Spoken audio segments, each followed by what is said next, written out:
Hello and welcome. Today we're jumping right into one of the biggest questions in Indian classical music. How in the world do you actually identify a raga? We're going to break down 5 golden tricks that honestly could completely change the way you hear music. So, have you ever had that moment you're listening to this absolutely beautiful piece of music, you're totally lost in it, but you have no idea what raga it is? That little bit of frustration? Well, if you felt that, you were definitely not alone. Pretty much every music lover goes through this. But here's the secret. The solution starts with just a simple shift in how you think about it. See, identifying a raga isn't about memorizing hundreds of names like some kind of test. It's actually way more fun. It's like being a detective, solving a fascinating puzzle. You just need to know what clues to look for. So, here's our game plan. We'll start by looking at this raga puzzle from a new angle. Then we'll dive right into the 5 golden tricks. We'll split that into the raga's technical side, its anatomy, and its emotional side, its aura. Then we'll see how to put it all into practice and wrap up with the biggest takeaway. All right, let's start with this new perspective. From now on, think of yourself as an active listener, kind of like a musical detective ready to solve the unique puzzle that every single raga presents. And this is the master key that's going to unlock it all. We've boiled down the entire process into 5 golden tricks that will guide you straight to the heart of any raga you hear. Okay, so let's get into it. The 5 tricks are the skeleton, which is basically the scale, the signature, its key phrase, the center of gravity, its most important notes, the time of day it's meant for, and finally, the mood it creates. Ready? Let's break these down. First up, let's talk about the raga's anatomy, or its body. These first 3 tricks are all about getting a handle on the technical stuff, the literal notes and structure that build the raga's entire foundation. Trick number 1 is what we call the skeleton, the Aaroha and Avaroha. Just think of this as the raga's unique DNA.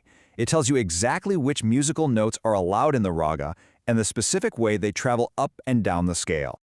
So when you're listening, here are the exact clues to tune your ear into. First, which notes can you hear? And maybe even more important, are there any notes missing? Do the notes move in a straight line, or do they kind of take a winding, crooked, or vakra path? And here's a huge giveaway. Listen for flat or sharp notes. If you hear a sharp ma, a tivra ma, that is a massive clue that you're probably listening to raga yam. Now, our second trick is all about finding the signature. You see, every single raga has a short, little musical phrase that keeps popping up. It's called the Pakad. This is its unique melodic fingerprint.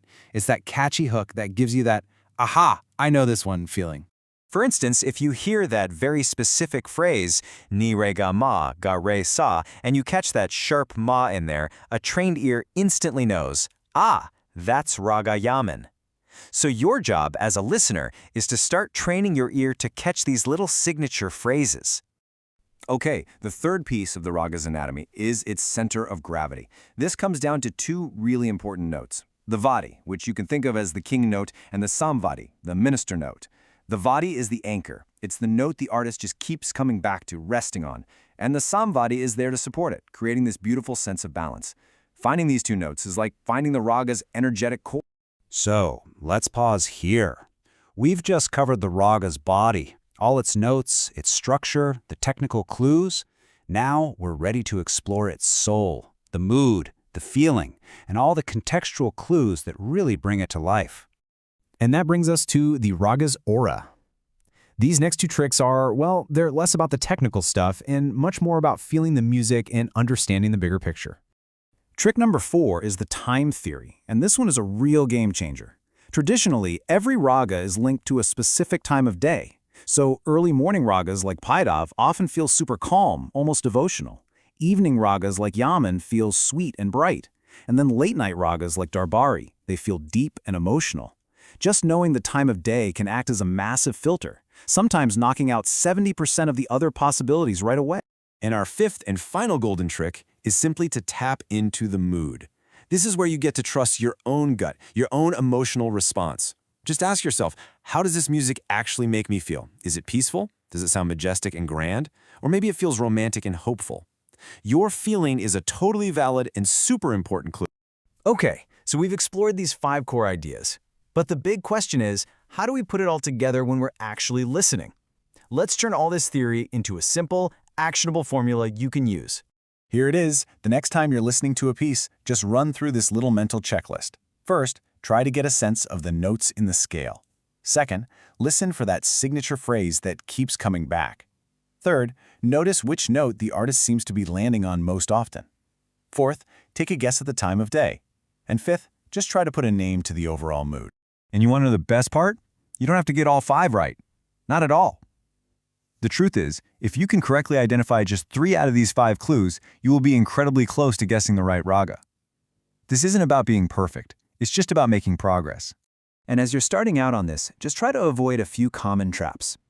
First, don't just memorize names without context. Remember, a raga is so much more than a scale. It's like a living thing. Also, don't rush your listening. Give the music time to really unfold.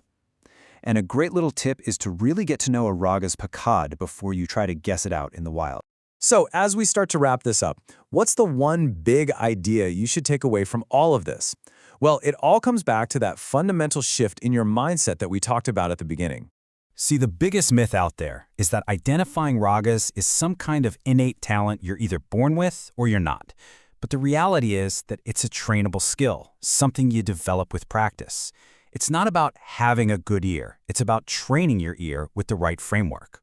And really, that brings us to our final thought. More than any single trick or technique, it's the simple habit of daily, mindful listening that is the real key. That's what will ultimately unlock the door to the profound joy and the incredible beauty of classical music.